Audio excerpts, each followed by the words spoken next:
regardless of our temporary circumstances. Last week, we looked at chapter 2 of Philippians together, the first part, and we learned that humility leads to harmony, and harmony leads to happiness. So this week, we're continuing in chapter 2, verses 12 to 18, and learning how to have a happy heart. Inside of your At Shalom, there's a half-page insert, and one side is an opportunity if you'd like to take notes today. The other side is a copy of our Bible passage for today. It's from Philippians chapter 2, verses 12 through 18. And as we read this together, let's look and listen for the joy boosters that make our heart happy, and the joy blockers that keep our heart from experiencing true joy. Philippians chapter 2. Therefore, my beloved, as you have always obeyed, so now, not only as in my presence, but much more in my absence, work out your own salvation with fear and trembling. For it is God who works in you, both to will and to work for God's good pleasure. Do all things without grumbling or disputing, that you may be blameless and innocent, children of God without blemish, in the midst of a crooked and twisted generation, among whom you shine as lights in the world, holding fast to the word of life, so that in the day of Christ I may be proud that I did not run in vain or labor in vain. Even if I am to be poured out as a drink offering upon the sacrificial offering of your faith, I am glad and rejoice with you all. Likewise, you also should be glad and rejoice with me. The word of the Lord. Some people call this part of Paul's writings the gospel in a nutshell. But it's proven a difficult nut for Christians to crack, because we've been discussing it amongst ourselves for 2 millennia. So I'm going to talk a little bit about the first couple of verses, and then we'll have an opportunity for these fine folks to share their own stories about how they shine as lights in the world. The beginning part, verses 12 and 13, are what we call a paradox. There's 2 really important truths there, but they seem to contradict each other. It says, work out your own salvation with fear and trembling. For it is God who is at work in you. And when you first see those 2 together, they look like they're going against each other. So they have to be taken together. And so we're going to talk for just a couple of minutes about what that part means. But an important thing to notice first is that it does not say to work for. Big difference. You cannot work for your own salvation. We cannot earn our salvation. We cannot buy our salvation. We can't deserve our salvation. So the Bible never says to work for your salvation. Like work really hard and do really good stuff and then maybe you'll win. It never says that. But what this does say is it says we are to work out what God works in. So God works in the salvation and then we work it out. But that's still a little confusing. So when I started hearing work out this time of year, I started thinking about all the messages we hear. I've got my fancy schmancy bracelet on. I don't know if you all have one of these. I pay lots of money for it to tell me that I'm lazy. It's fantastic. And so in January, we're all talking about getting healthier. We are hearing message after message after message about what to put in our bodies, what to do with our bodies, because we want healthier hearts, we want stronger muscles, we want smaller waistlines. So a lot of us are trying to work out in our own brains, what does it mean to be healthy? And despite all this propaganda, nobody is saying, well, just get a whole new body. Because I can't on my own just swap out my faulty parts for new ones. Sometimes I wish I could. Some of us have very unhealthy body parts. A chronic condition that means that my heart or my thyroid or my brain just does not work at optimal levels. And I'd love to just order a new one on Amazon and replace it. And I don't get to do that. I have to rely on specialists. I can't really work in my own body, right? Only specialists can do that. But I can work out my body. I can challenge my body to be stronger and healthier. So when we go and work out in the gym, which I can tell, every single one of us is doing that every day. We're looking good. Shalom is a great spot. Are we working to make new muscles? Or are we creating strength in the muscles that God already gave us? Trick question, of course. The second one, we can't make new muscles. We can strengthen, we can enlarge the the muscles that God gave us, but when we go to do a workout, it's not like we have no muscle, as much as it would feel like that for some of us. It feels like we've got nothing. But we have muscles there, they're just sometimes really weak, right? So we have to work out the muscles that God already gave us. That's a metaphor that worked for me to understand this passage. We have to work out what God works in. So we were all born with a chronic condition called sin. We can't get rid of it. I can't get it out of me. I can't not be a sinful person. It's there. I can ignore it. I can give into it, but I can't get rid of sin. Sin is inside of all of us. And as much as we'd like to, we're not capable of getting it out.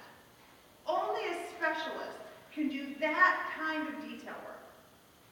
And if we were to have a specialist come and take care of our chronic condition and heal us, then we would want to follow that specialist's orders. If we are sick and a doctor tells us how to stay healthy, we want to take our medicine, do our exercise, eat healthy foods, and get rest. So here's the good news for all of us today. God sent Jesus as our sin specialist. Jesus took care of our sin for us. In fact, Jesus himself used this message with his disciples. This metaphor made sense then too. He says to them, healthy people don't need a doctor. Sick people do. Jesus tells his disciples, I have not come to call those who think they are righteous, but those who know they are sinners. Since we are all sinners, Jesus came to give us a heart transplant. Jesus took out our old sinful heart, and Jesus replaced it with a new one. That's what we mean when we say God is at work in us. That's something amazing that God does for us. We can't earn it. We can never pay God back. But we do want to say thank you. We do want to be appreciative. We want to use our new heart in a nice way because we have a brand new one. So we want to keep this new heart healthy and follow what that specialist told us to do. So we work out our salvation by doing what God commands, by praying continually, by gathering together for worship, by receiving the sacraments, by studying our Bible, and by serving others. So God works joy in our hearts. But our choices can either boost that joy or block that joy. Just like our choices to exercise can either help our muscles get stronger or maybe get weaker. So our joy muscles can get stronger or they can get weaker. Philippians 2, verse 14 tells us a huge joy blocker. Grumbling and disputing. Other words for that are complaining and arguing. So we can spend our time arguing with the doctor. We can spend our time complaining that we're sick. But that doesn't help us to get stronger. That doesn't make us thankful or appreciative of the brand new heart that God gave us. So Philippians 2:17 tells us about a huge joy booster, which is serving others. Paul says it like this: your faith, which God worked in you, makes you offer your lives as a sacrifice in serving God. So now that we know what boosts the joy that God gave us, let me ask you a couple of questions. Would you like to be happier? Do you want more happiness in your life? The Bible is telling us that we must add sacrifice and serving in our life somehow. It's an essential exercise for a happy heart. Just like I have to eat healthy, I have to walk more and eat less in order for this thing to have a happy day, to tell me that my insides are having a happy time. The Bible says we have to serve others and sacrifice in order to have joy-filled heart. Studies have shown that you will live longer if part of your life is given away in unselfishly serving others. Sacrificing for others in some way helps you live longer. Scientists have no idea why, because there's not a good scientific reason for it. But we know why. God wired the universe this way. God made us in such a way that sacrifice and serving others increases my joy and decreases my sorrow. Serving others is gratitude, and it makes my heart happier. I could live without it, probably. God still forgave me, and I'd be just fine. But I'm going to be better, and happier, and healthier if I can serve some other people. And that's fantastic, except a pastor who gets paid to work for the church is maybe not your best example of serving other people, because you have real lives and families and jobs and things to do. So I invited 3 perfectly wonderful people who are not pastors, who are going to share with you about their very real lives. They're members of our community who donate their time and their energy, their passions to serve others. And we want to hear from them. We want to hear why do they serve and how does serving connect to your faith. In what ways does this make sense in the real world outside of this pulpit? So we've got JB and Dalton and Laura with us today. And my first question is going to be, why do you serve? So tell us a little bit about who you are and why you serve, in case people don't know.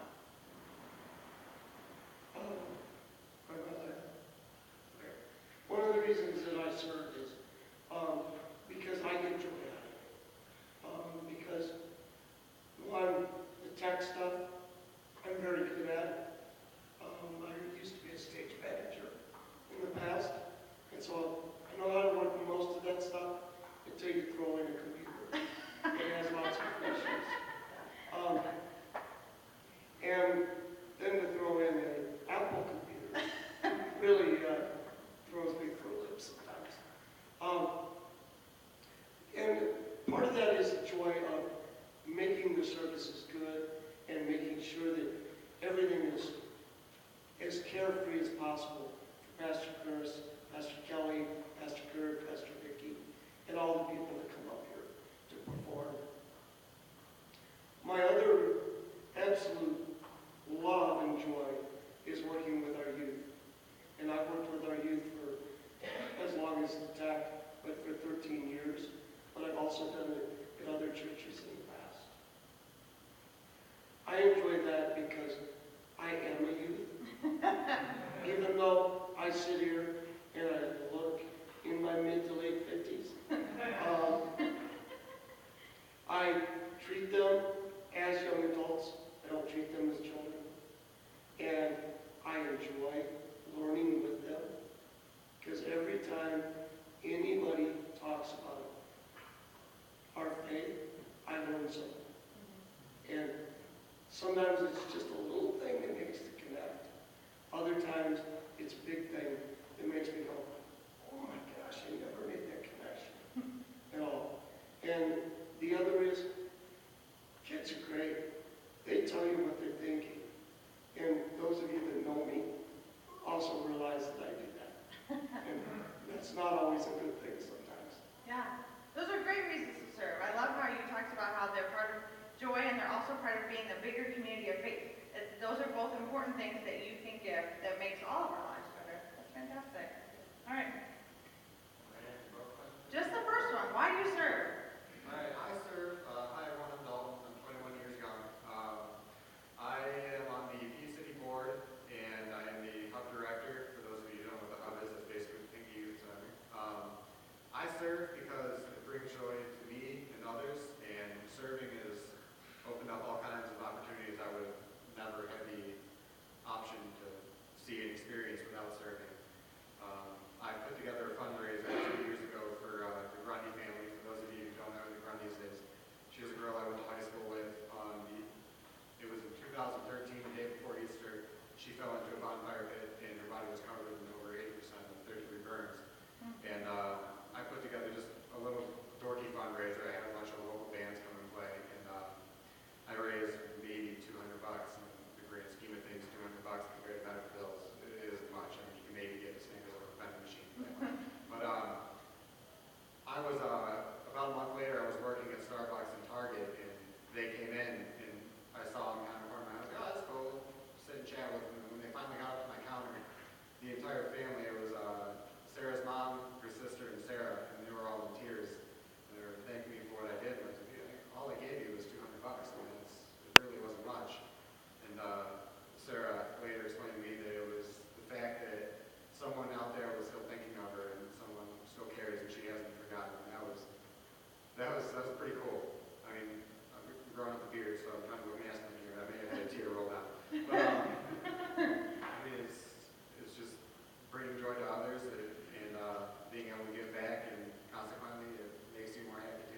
I'm Laura. I have absolutely no reason to tell you how old I am. So I work in the office, obviously, and I sing with our Saturday night band. But I get paid to work in the office. That doesn't count. My main things that I like to do to serve are I do a lot with the Boy Scouts, and you'll get to see them in my uniform on the 7th, so come. Because I was that teenager. I was that teenager who was lost, who didn't want to be alive anymore, and who wasn't sure that my God was big enough for that, for what I was going through and what I was struggling with. So for me, to be able to connect with these kids and to let them know that you can be who you are, and you can have fun-colored hair and piercings and tattoos, and still be a person that God loves, because He loves you beyond any measure. And these kids need to hear that. They cannot hear it enough, and they're not hearing it in school, and they're not always hearing it at home. And most everybody knows, so I have 5 sons, and 3 of them are autistic. And again, that's a whole group of people that are often forgotten as far as religion goes, because you're so determined to get them through school and to get them into the workforce and to make them conform to be able to fit in with society. And if you have a conversation with a kid on the spectrum and talk to them about Jesus and talk to them about God and His role in their lives, it is amazing. They have a purity, or they oftentimes have a purity that goes past anything you can imagine. So that's why I serve. Yeah. I think Paul would have talked about some of those things too, that he served because he saw, well, all of you talked about this, how you see other people as children of God. Every single one of you talked about that. You're seeing other folks as children of God, and so you can do nothing else but to serve. So how does serving connect to your faith? I think what's tough for a lot of us is there are some great folks who serve that aren't Christians. And in fact, some of the greatest philanthropists, is that a word? Philanthropists, that's a word. Philanthropists, some of the greatest philanthropists and charitable organizations in this world are not necessarily Christian-based ones, right? So what does it mean when we are serving from a motivation of faith? So talk to us about that. For me, I get to see it in our youth, because I get to see them change. I get to see them start to get the big picture. The other is, I recently just had one of my youth finish medical school and go on to be a doctor. The other just finished and got his ordination here at Shalom. And is a pastor in the South Chicago Loop, which is not an easy place to be a pastor. And one of my proudest moments for me was the day that I got to see video of him being arrested by the Chicago police and hauled off to jail because he was doing the right thing for people. Wow, that's huge. It's powerful testimony. And it's essential to see how Paul talks about us as a whole community, that when one person is doing something great for God, it's a testament for all of us. So these kids that you saw that are doing great pastor things or great doctor things are a combination of all the people who went into them for their whole lives, and you got to be a part of it because God called you to do it. That's amazing. So when I first got started serving back in high school, it was kind of by accident. I was voluntold for a lot of things. If you don't know what voluntold is when someone signs you up to do something and then tell you 30 minutes before you're supposed to be there, hey, you got a thing to do. And I also own a pickup truck, so by state regulations, if you own a pickup truck, you were legally required to help all your buddies move anything. But just through all the fun little derby things that I did, I got more and more into it because it is like an addiction. It's a huge reward to do. But part of the reason that I serve is, I can't really explain it without telling the story, but a couple of nights ago, I connected with a friend of mine from high school, and I was trying to get her more involved with the hub, and she's come in and mentored a couple times, and she texted me and she asked, do you remember senior year first hour when you shared your bug with me? We listened to Asking Alexandria or whatever. I said, yeah, my music choice really was not that great back then. I'm sorry for what I put you through. But she said that was the hardest point in her life, and me sharing that earbud with her, I mean, it gave her hope, and that was something I didn't even mean to do. Wasn't trying to brighten her day. She was like, I don't know, you look bored. So it was, to have something like that happen, it can't be coincidence. So I try to look and see that everything that I do is to bring joy to somebody's life in some way or something. Yeah. Sometimes God calls us to do things, and when we get to be a vessel for God, it's very humbling, because it doesn't feel like a big deal. It feels like natural, and it's because God is doing the work through us. We just get to be there. That's a very cool opportunity. I'm glad you shared your story. So for me, again, I've shared with you guys a lot up here, and some of you haven't been here for that, so you're probably lucky. But I have dubbed myself a clumsy Christian because I tend to fall around a lot in my faith and stumble and hit corners and lots of corners and walls, and I share that readily because I think that people need to understand that you can be up here and you can, I'm finishing my chaplaincy things, I mean, you can do these things and still not be certain. I mean, that's part of who we are as humans, and so I think it's very important for these kids to know that you can have doubts. God's all for that. If you've got a doubt, at least it means you're thinking about it. You're trying to figure it out for yourself, who you are.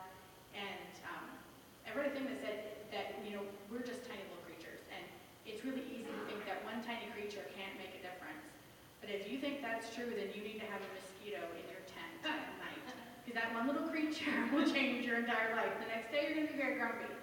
So that's what I try and get them to understand, and it feeds me. It totally fuels me, and almost selfishly, because I hear their big stories and how their lives are changing because of God's role in their lives, and like I said, I almost feel guilty because it fuels me and it keeps me going, and it solidifies my faith, and it makes me look at the big questions that I sometimes don't want to look at, and I think it's very important.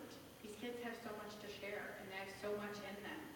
So it changes my faith, and it makes me a better person to help them. Yeah.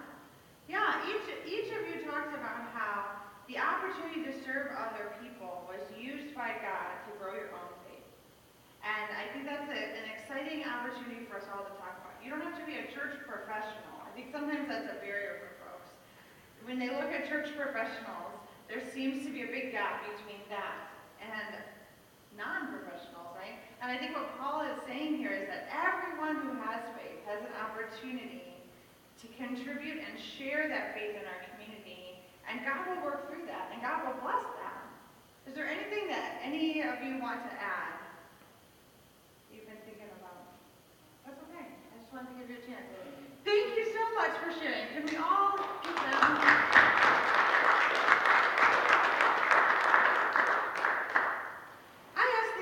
to share with us today because they are faithful people, and they're examples of what Paul calls shining stars. Did you all know you were stars? I should have given them each a big star. They're called shining stars, right? And so the idea being that stars shine because of energy that's already inside of them. They can't make that energy be shinier, right? They shine naturally. And so Paul is saying that when we live out the two essential truths of our faith, explained in today's Bible passage, we get the chance to be shining stars too. The first truth is that God works salvation in our hearts as a gift to us. The second is that in response to that gift, my heart is happy when I do good works for others. And after hearing from these speakers today, I hope you can hear why they serve and how their faith is connected to this service. They're serving because it brings them joy and because it is more joyful to see others be joyful. It's a group event. They're serving because once God has worked faith in their hearts, it's a natural side effect of that faith. God has worked faith in their hearts, and so they're working out that faith through their service. They're excited about the gift of grace that has been given to them. They work to share that excitement with others. But maybe, even after all this talk, maybe the words work out and work in are still a stumbling block. Maybe they're still confusing or they're still controversial to you in some way. So what if we heard the passage said in a different way? Here's another way to say Philippians 2:12 and 13. Continue to be excited about the gift of salvation that God has given to you. And God will give you energy to share that salvation excitement with others. You see, the Greek words that Paul used could be translated as the English word work. But they could also be translated as the words continue or energize. You heard them talk about how serving other people gives them energy. How serving other people is something they continue to do. Yeah, Dalton even talked about how it's almost like an addiction. You do it and then you want to do more of it. JP talked about how continuing to serve over a period of time led to a depth of joy because he can see some of the results of this. Laura talked about how working with some of the folks she works with gives her energy on days when life is a little challenging. So all of them are talking about this not as if serving is hard work. That's not to say they're not working. They are working hard. We all know that this is hard work. But they don't have looks on their face like they're going off to a hard day of work. They have looks on their face like this is exciting. So the English word work is really tough for us in this. Because sometimes when we say work, we mean like boring, hard drudgery. And that's not the kind of work that we're talking about here. We're talking about energizing, continuing to do things that are important. We're talking about faith and joy that's given to us. We're talking about responding to a gift. So I know that God has worked joy in your hearts. I know that God will continue to do that. And so I pray for you that you're inspired to live your life as a thank you card back to God. That because of the heart transplant God has worked in you, you want to work out every day that habit of happiness as a way of saying, thank you, God. Thank you for salvation. Thank you for grace. Thank you for faith. So that you want to live that thank you card by giving generously of yourself. So this week, in the choices we make, let's choose to be joy boosters. Let's say thank you to God for the grace and forgiveness we've received. Let's live our lives with less grumbling and more serving, so we can boost the joy that God has already worked in our new hearts. Thanks and praise be to God.